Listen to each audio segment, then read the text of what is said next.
Hello student, welcome to BPSC Gyan. तो देखिए, हमने जीएस पेपर 1 का कंप्लीट सेक्शन करा दिया था। तीनों के तीनों सेक्शन से आपको क्या टॉपिक्स हैं, क्या रिसोर्सेज लगेगी, क्या स्ट्रेटजी होगी, वो सारा कुछ हमने डिस्कस कर लिया है। आज के इस पर्टिकुलर वीडियो में कंप्लीट आपके साथ जीएस पेपर 2 डिस्कस करूँगा। तो जीएस पेपर 1 को हमने 2 वीडियो में डिस्कस किया था, बट जीएस पेपर 2 को हम एक ही वीडियो में, इसी वीडियो में डिस्कस कर लेंगे। जीएस पेपर 2 यानी कि 300 मार्क्स, और ठीक जीएस पेपर 1 की जैसे 300 मार्क्स का है। और पहले सेक्शन में 3 क्वेश्चन पर क्वेश्चन 38 मार्क्स के, उसी तरह से सेकंड सेक्शन में 3 क्वेश्चंस होंगे वैसे उसी तरह से, और पर क्वेश्चन 38 मार्क्स के होंगे। और जैसे आपने देखा था जीएस पेपर 1 का जो सेक्शन 3 था, जो कि था डीआई, और डीआई में 2 क्वेश्चन से आपको सॉल्व करने होते थे, 36 मार्क्स का होता था पर क्वेश्चंस। ठीक है, उसी तरीके से यहाँ पे साइंस एंड टेक जो है एक सेक्शन जीएस पेपर 2 का, इसमें आपको 2 क्वेश्चन सॉल्व करने हैं। ये पर क्वेश्चन 36 मार्क्स का होगा। तो ये जीएस पेपर 1 का सेक्शन 1 डिस्कस करते हैं। तो इसमें है पॉलिटी। जी हाँ, पॉलिटी से बहुत ही इंपॉर्टेंट क्वेश्चंस, और ये एक ऐसा सेक्शन है जहां आप अच्छा खासा मार्क्स उठा सकते हो, क्योंकि इसमें जो क्वेश्चंस होते हैं, हालांकि पहले ऑलरेडी रिपीटेड क्वेश्चंस में ही आते हैं। ठीक है, तो जो मैं टॉपिक बताऊंगा वो बहुत ही ज़्यादा इम्पॉर्टेंट है, और इस टॉपिक से आपको बिल्कुल नोट्स प्रिपेयर करके ही आप जाइएगा। इस पे आप रिटन प्रैक्टिस भी करके ही जाइएगा। ठीक है, बहुत ही इम्पॉर्टेंट। आप यहाँ पे आप देख पाओगे, basic structure of the constitution आपको मालूम होना चाहिए। Basic structure of the constitution को लेकर क्या क्या सवाल बन सकते हैं, उन सब चीज़ों से आप कैसे मालूम करोगे, तो वो आपको बताएगा PYQ। ठीक है, प्रीवियस ईयर क्वेश्चंस, मैं लास्ट प्रीवियस ईयर क्वेश्चन यानी 68th बीपीएससी का प्रीवियस ईयर पेपर मैं दिखाने की कोशिश करूँगा, क्योंकि सबसे जो लेटेस्ट पैटर्न है, यानी कि जब पैटर्न चेंज किया है बीपीएससी ने, उसके बाद यही है। तो नेक्स्ट है आपका फंडामेंटल राइट्स, आपका कंप्लीट होना चाहिए। फंडामेंटल राइट्स कंप्लीट होने का मतलब ये नहीं है कि सिर्फ आप उसके आर्टिकल रट लो। ठीक है, यहाँ पे आपको लिखना है फंडामेंटल राइट्स लोगों के लिए कितना इम्पॉर्टेंट है। इन सब चीज़ों पे आपको मालूम होना कि फंडामेंटल राइट्स क्या है, इसके क्या एडवांटेजेस हैं, लोगों को क्या फंडामेंटल राइट्स मिलते हैं। इन सारी चीज़ों पे आपको पकड़ होनी चाहिए। फिर DPSC directive policy of state policy पे आपको जानना चाहिए। एक बहुत ही इम्पोर्टेंट सेंटर स्टेट रिलेशन, तो ये मतलब बीपीएससी का फेवरेट सवाल है, सेंटर और स्टेट से रिलेटेड। इसमें आप शामिल कर सकते हैं फेडरलिज्म को। ठीक है, फेडरलिज्म से रिलेटेड भी क्वेश्चन आता है। मैं दिखाता हूँ आपको किस तरह के सवाल आते हैं। राष्ट्रपति से रिलेटेड आपसे सवाल पूछा जाता है, गवर्नर से रिलेटेड सवाल आपसे पूछा जाता है, और ये सब आपको मेंस में लिखना है। ठीक है, आप एमसीक्यू प्रैक्टिस मत करके जाइएगा, मैं डायरेक्ट से प्रेसिडेंट बता रहा हूँ तो। ठीक है, और ये मैं किस आधार पर मैं बता रहा हूँ, ये आपके प्रीवियस ईयर पेपर के एनालिसिस के आधार पे ही बता रहा हूँ। ठीक है, आप भी अगर प्रीवियस ईयर पेपर देखोगे, आपको भी समझ में आ जाएगा कि कौन से टॉपिक्स को हमें बनाने हैं। तो अगला है पंचायती राज। इससे भी आपको क्वेश्चन पूछेंगे। इलेक्शन कमीशन से, इलेक्टोरल पॉलिटिक्स, ये भी एक इम्पॉर्टेंट क्वेश्चंस रहा है बीपीएससी का। ठीक है, इलेक्टोरल पॉलिटिक्स, प्रियम्बल को ध्यान रखिएगा। जुडिशियरी से क्वेश्चन पूछा जाता है, पार्लियामेंट से आपसे सवाल पूछे जाएंगे। तो ये है पेपर्स, जीएस पेपर है, जीएस पेपर 2 68th बीपीएससी का। आप सेक्शन 1 यहाँ पे देख सकते हो पॉलिटी का। और इसमें जैसे जीएस पेपर 1 में जो सेक्शन 1 होता है, सेक्शन 1 का जो पहला क्वेश्चन है वो 5 क्वेश्चंस आपको मिलेंगे, और ये शॉर्ट क्वेश्चंस होता है यहाँ पर। ठीक है, ये लास्ट ईयर से ये चेंजेस किए हैं, यानी 68 बीपी से ही ये चेंजेस हैं। तो ये 5 क्वेश्चन आप देख सकते हो, ABCDE ये क्वेश्चंस हैं, और 8 मार्क्स 8 मार्क्स 8 मार्क्स 7 मार्क्स से पूरे 38 मार्क्स का ये एक क्वेश्चंस बन जाता है। ठीक है। यहाँ पे आप देख सकते हो डायनामिक सेकुलरिज्म से यहाँ पर सवाल पूछे गए हैं। Regional politics plays its role in India. Regional politics कैसे इंडिया में रोल प्ले करते हैं इसको एक्सप्लेन करना है। मात्र 100 to 150 वर्ड्स में आपको ये लिखने होंगे shorts notes. Positive directions of Constitution of India. फिर आप तो explain the judicial review jurisdiction of Supreme Court of India. तो ये सारे सवाल आपको कंप्लीट करने हैं। फिर देखिए Bihar has witness improved in its political culture. तो बिहार का जो पॉलिटिकल कल्चर है वो इम्प्रूव हुआ है। इस पे सवाल पूछा गया था कि लास्ट डेकेड से ये ऐसा देखा जा रहा है। सेक्शन 1 में ही देखिए सेक्शन 1 का ये पहला क्वेश्चन था। दूसरा क्वेश्चन आप देख सकते हो। तो दूसरा क्वेश्चन में आपको यहाँ पे और का ऑप्शन मिल जाएगा, या आप इस क्वेश्चन को बनाइए या फिर आप इस क्वेश्चन को बनाइए। Caste plays a role in an Indian politics. तो पिछली बार भी कास्ट से रिलेटेड क्वेश्चन पूछा गया था। इस बार तो कास्ट सेंसस और भी न्यूज़ में है, तो कास्ट पे भी आपको एक बनानी चाहिए। मैंने वो करेंट अफेयर्स में भी आपको बताया था, ठीक है। तो वहाँ से भी आपका वो कंप्लीट होता जाएगा। और ये यहाँ देखिए, और सेक्शन 1 का तीसरा क्वेश्चन, इसमें भी आपको और का ऑप्शन मिलेगा। यहाँ पे और देखिए और का ऑप्शन है, या तो आप ये क्वेश्चन अटेम्प्ट कीजिए या फिर ये क्वेश्चन अटेम्प्ट कीजिए। और ये सब सारे क्वेश्चंस हैं ना, ये क्वेश्चंस आपको कम से कम एटलीस्ट 700 वर्ड्स तक तो आपको लिखने ही है, ठीक है। तो ये 700 to 1000 वर्ड्स के में आपको लिखने हैं। 38 मार्क्स का है अकेला। अब जीएस पेपर 2 का सेक्शन 2 देखें तो इकोनॉमिक्स और ज्योग्राफी। यहाँ पे ना कंप्लीट इकोनॉमिक्स आपसे पूछा जाएगा ना ज्योग्राफी। ऐसे टॉपिक्स आपसे पूछे जाएंगे जो बिल्कुल दोनों से मिक्सचर हैं, यानी कि जो टॉपिक्स इकोनॉमिक्स और ज्योग्राफी दोनों में ही इम्पैक्ट डालते हैं। जैसे आपका मोस्ट इम्पॉर्टेंट सवाल रिलेटेड होगा एग्रीकल्चर से। बिहार में एग्रीकल्चर का क्या स्कोप है, बिहार में एग्रीकल्चर को इम्प्रूवमेंट के लिए क्या किया जा सकता है। जैसे हाल फिलहाल में बिहार सरकार ने लॉन्च किया है बिहार एग्रीकल्चर बिहार कृषि मैप, ठीक है। यानी कि अगले 5 साल यानी 2023 से 28 तक का जो किस तरह से एग्रीकल्चर को हम डेवलप करेंगे, इसमें बिहार सरकार ने लॉन्च किया है। और बेसिकली इसको लॉन्च करने के लिए प्रेसिडेंट द्रौपदी मुर्मू आई थी बिहार में, ठीक है। तो ये भी एक इम्पॉर्टेंट सवाल हो सकता है। तो ये आपको देखना है। फिर इंडस्ट्री से रिलेटेड, बिहार में इंडस्ट्री का क्या स्कोप है बिहार से, और फिर इंडिया का जो है इंडस्ट्री में क्या डेवलपमेंट चल रहा है, इससे रिलेटेड चीज़ें आपको मालूम होनी चाहिए। पावर्टी से रिलेटेड तो पूछता है क्योंकि बिहार गरीब राज्य है, तो इससे पूछेगा। Floods on Bihar economy. Floods का क्या इम्पैक्ट पड़ता है बिहार के इकोनॉमी पे, ये इस तरह के सवाल आपसे पूछे जा सकते हैं। फिर है कि इन्वायरमेंट एंड क्लाइमेट चेंज से रिलेटेड आपसे सवाल पूछे जाएंगे कि इन्वायरमेंट और क्लाइमेट चेंज का इकोनॉमी पे, इंडिया के इकोनॉमी पे क्या इम्पैक्ट पड़ता है, बिहार के इकोनॉमी पे क्या इम्पैक्ट पड़ता है, ठीक है। तो ऐसा नहीं है कि सिर्फ और सिर्फ बिहार के संदर्भ में ही आप प्रिपेयर करना, इससे नेशनल लेवल पर इसको प्रिपेयर करना, ये सब टॉपिक्स को, ठीक है। और साथ में बिहार का भी और रेफरेंस लेकर ही चलना, तो ये आप तभी आप बढ़िया से वहाँ पे लिख पाओगे। फिर है इकोनॉमिक प्लानिंग जो था 5 ईयर का, वो बताओ। फिर एलपीजी रिफॉर्म जब आया 1991 में, उसके बाद क्या इकोनॉमिक प्लान रहे हैं, उसके बाद क्या डेवलपमेंट भारत में देखे गए हैं, वो उस पर आपसे पूछा जाएगा। फिर देखिए India's growing contribution to global economy. भारत का क्या कंट्रीब्यूशन रहा है ग्लोबल इकोनॉमी में। देखिए ये बहुत ही ज़्यादा ये टॉपिक न्यूज़ में है, क्योंकि कोविड-19 के बाद जब देखा जा रहा है कि पूरी दुनिया में रिसेशन आ चुका है, जर्मनी जैसा पावरफुल कंट्री भी रिसेशन में जा चुका है, और इंडिया डेवलप कर रहा है, इसके जीडीपी ग्रोथ देखे जा रहे हैं। और जो भी आईएमएफ हो, वर्ल्ड बैंक हो, जब ये एस्टिमेट कर रहा है जीडीपी ग्रोथ, तो वो ज़्यादा ही बचा रहा है। तो बाकी के जो भी नेशंस के इकोनॉमी हैं वो नेगेटिव में जाने को तैयार हैं, लेकिन भारत का जो है वो डेवलपमेंट बढ़ रहा है।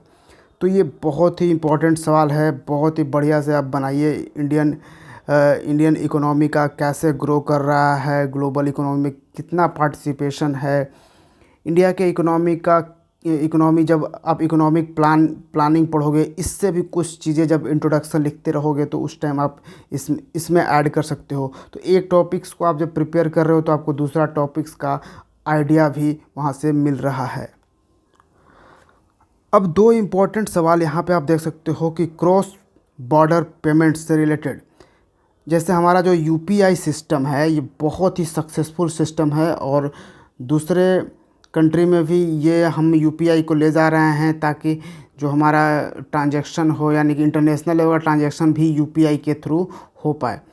तो इस पे आपको क्रॉस बॉर्डर पेमेंट्स का क्या बेनिफिट्स है, क्या डिसएडवांटेजेस हैं, क्रॉस बॉर्डर पेमेंट्स है क्या, और भारत के लिए कितना यूज़फुल रहेगा ये, इन सब चीज़ों पे आपको लिखना होगा। डायरेक्ट बेनिफिट ट्रांसफ़र भी बहुत इम्पॉर्टेंट है, इस पे लिखिए, ये भी बहुत न्यूज़ में रहा है। क्योंकि एक टाइम था जब सरकार से जो भी पैसे आते थे, अगर किसी अलॉट होते थे, किसानों को हो, मज़दूरों को, या जिसे भी हो, वो बीच में ही ख़त्म हो जाता था, बीच में ही बहुत कट पिट के थोड़ा बहुत हो जाता था। अब डीबीटी का जो है डायरेक्ट बेनिफिट हो रहा है, डायरेक्ट उसके अकाउंट में चला जा रहा है। ठीक है, जैसे एक पीएम जन धन आप अकाउंट जान ही रहे होगे। फिर एक ये आपको मालूम ही होगा कि कोविड के टाइम में बिहार सरकार ने जो भी बिहारी कहीं फंसे हुए थे उनको हज़ार रुपये, 1,000 रुपये वहाँ पे सरवाइव करने के लिए बिहार सरकार डीबीटी के थ्रू, यानी डायरेक्ट बेनिफिट ट्रांसफ़र के थ्रू ट्रांसफ़र कर रही थी। तो ये बिहार के संदर्भ में भी आप इस चीज़ों को ऐड कर सकते हो।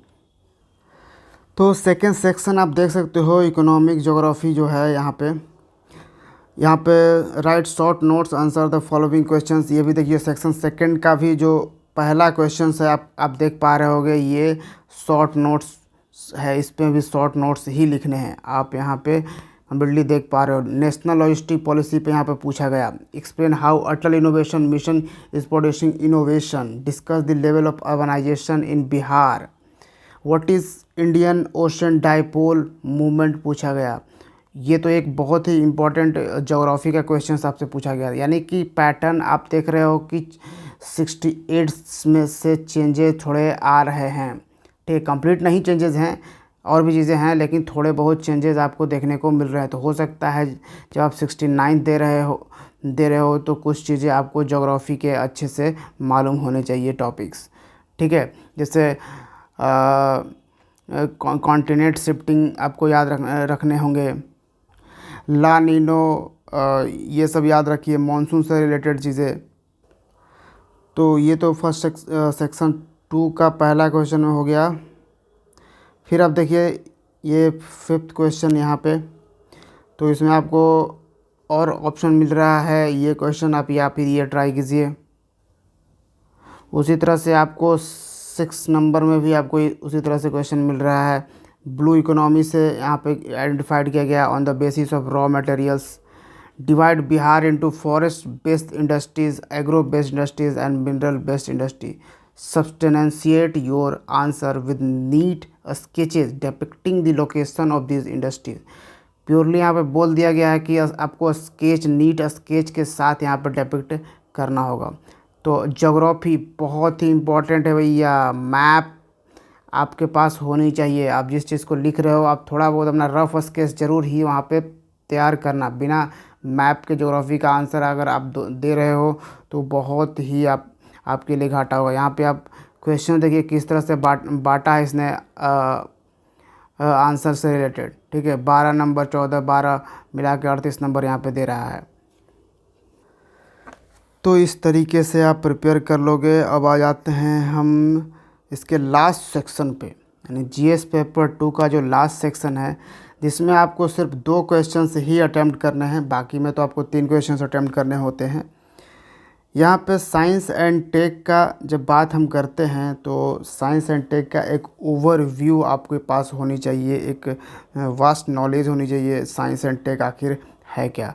तो use of science and tech in different field, अलग अलग फील्ड में क्या उपयोग होता है साइंस एंड टेक का, इस पे आपको लिखना होगा। जैसे स्पेस में क्या यूज़ है साइंस एंड टेक का, डिफेंस में क्या यूज़ है, और to minimise impact of flood. और ये एक बहुत ही इंपॉर्टेंट टॉपिक हो जाता है क्योंकि बिहार के जो नॉर्दर्न साइड है वहाँ पे फ्लड्स आता ही रहता है हर साल। तो ये भी एक इम्पॉर्टेंट सवाल होता है कि हम इसको कैसे टैकल कर सकते हैं साइंस एंड टेक के हेल्प से। फिर बायोटेक्नोलॉजी एंड नैनो टेक्नोलॉजी पे आप बना लीजिएगा, बढ़िया से इसको देखना है, ठीक है। और इससे आपसे रिलेटेड क्वेश्चन पूछेगा। एनर्जी सेक्टर से क्वेश्चंस आपसे पूछेगा। ग्रीन हाइड्रोजन एनर्जी का भारत सरकार ने एक टारगेट रखा है 2030 तक का टारगेट रखा है, ठीक है। तो उस पर से रिलेटेड आपसे सवाल पूछा जा सकता है। तो एनर्जी सेक्टर से आपको जानना चाहिए कि एनर्जी सेक्टर में साइंस एंड टेक का कितना यूज़ है, क्या यूज़ है, ठीक है। तो ये आपको याद, एनर्जी सेक्टर में बहुत सारे सोलर एनर्जी हो गया, हाइड्रो एनर्जी हो गया, नॉन रिन्यूएबल एनर्जी वगैरह सब हो गया। और फिर नॉन रिन्यूएबल एनर्जी पे ज़्यादा से ज़्यादा रिन्यूएबल एनर्जी पे ही जोर दीजिएगा, क्योंकि रिन्यूएबल एनर्जी अभी का सबसे ज़्यादा मांग है, तो इसलिए रिन्यूएबल एनर्जी से ज़रूरत है।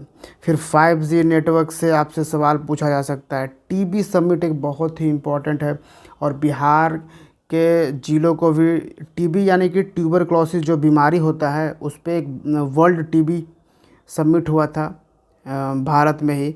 और इसमें प्रधानमंत्री मोदी ने बिहार के कई ज़िलों को सम्मानित किया था टीबी के को कॉम्बैट करने के लिए, टीबी को इरेडिकेट करने के फील्ड में, ठीक है। तो इस पे लिखिएगा और वो टॉपिक्स भी बनाइएगा जिस पे बिहार से रिलेटेड चीज़ें बताई गई है टीबी से रिलेटेड। और एक सबसे हॉट टॉपिक है चंद्रयान-3 मिशन। ये आपको बताना है क्या है ये मिशन, कितना बेनिफिशियल मिशन है, चंद्रयान-3 का क्या इतिहास है, ठीक है, कितना सक्सेसफुल रहा ये चंद्रयान-3, चंद्रयान-3 हमें क्या बताया, और ऐसा करने वाले में हम कौन से स्थान पे हैं।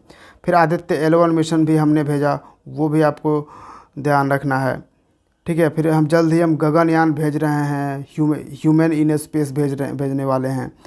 तो इन सब चीज़ों पे भी आपको कंप्लीट पकड़ होनी चाहिए। साइंस से टेक से देखिए इस तरह का सवाल पूछ रहा है यहाँ पे सेक्शन 3। यहाँ पे 2 क्वेश्चंस आपको अटेम्प्ट लेने हैं आपके पास। एक तो पहला जो क्वेश्चन है वो है शॉर्ट नोट्स, और इसमें सारे क्वेश्चंस आपको 5 के 5 क्वेश्चंस अटेम्प्ट करने हैं, यानी कि तीनों सेक्शन में जीएस पेपर 2 अगर देखें तो तीनों सेक्शन में ही शॉर्ट नोट्स आपके पास है, ठीक है। तीनों सेक्शन में यहाँ पे शॉर्ट नोट्स आपसे पूछा गया है। What do you understand by indigenisation of technology in Indian context. तो यहाँ पे आप इससे आप देख सकते शॉर्ट नोट्स ये सारे लिखने हैं। फिर यहाँ पे देखिए right the difference between internet and intranet, explain how internet and intranet has change the life of human beings, ये आपसे पूछा जा रहा है। फिर यहाँ पे आप देख सकते हो note on technology driven modernisation in Bihar, discuss the role of nano technology in health sector, ठीक है। नैनो टेक्नोलॉजी से आपसे पूछता है, नैनो टेक्नोलॉजी हो गया, बायोटेक्नोलॉजी, तो ये एक आपके पास इसके बारे में जानकारी होनी चाहिए। फिर ये आपका क्वेश्चन है, तो ये तो पांचों क्वेश्चन यहाँ पे बनाना ही है, ये नंबर 7 वाला। और एक और क्वेश्चन दिया है, ये यही लास्ट क्वेश्चन है। इसमें आपके पास ऑप्शन होगा, और का ऑप्शन यहाँ पे दिया है, या तो ऑप्शन ए बनाइए या ऑप्शन ये फिर ये बी को ट्राई कीजिए। ये 36 मार्क्स का होगा पूरा एक क्वेश्चन। अब सवाल आता है कि क्या रिसोर्सेस हम यूज़ करें इन सारे क्वेश्चंस को बनाने के लिए, नोट्स प्रिपेयर करने के लिए। तो पहले तो आप प्रीवियस ईयर्स क्वेश्चंस आपको देखना ज़रूरी है, पिछले 3-4 सालों का आप प्रीवियस ईयर्स क्वेश्चन ज़रूर देखिए, हर सब्जेक्ट्स का जो भी हमने बताया, जो हर सेक्शन का आप देखिए। फिर आप पॉलिटी का जब आप करोगे लक्ष्मीकांत से आप प्रिपेयर कर सकते हो, लक्ष्मीकांत, साथ में आप एनसीईआरटी का भी इस्तेमाल कर सकते हो, ठीक है, कोई प्रॉब्लम नहीं। उसके बाद आप विज़न आईएएस मैगज़ीन यूज़ कर सकते हो, ठीक है। विज़न आईएएस मैगज़ीन में आपको पॉलिटी के भी करंट मिलेंगे, ठीक है, पॉलिटी से रिलेटेड भी करंट आपको मिलने वाले हैं। विज़न आईएएस के लिए जो इकोनॉमिक्स के करंट, ज्योग्राफी के करंट, ये सारे जो करंट है यहाँ से भी आपको मिल जाएंगे।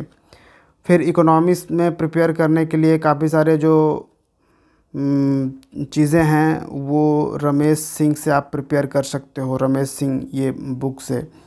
और देखिए बिहार का आप अगर आप कहोगे कि बिहार के लिए मेंस का जो है ये जो इकोनॉमिक्स है या चीज़ें हैं ये कैसे प्रिपेयर किया जा सकते हैं, तो ये एज सच तो कुछ बहुत ज़्यादा डेडिकेटेड नहीं है, बट एडुटेरिया का एक मेंस का आता है, ठीक है, तो वो आप चेकआउट कर सकते हो। हालांकि हमने इसको देखा नहीं है, बट क्योंकि ये होता है कि ये सारे जो टॉपिक्स हैं वो न्यूज़पेपर वगैरह से ही कवर करने होते हैं।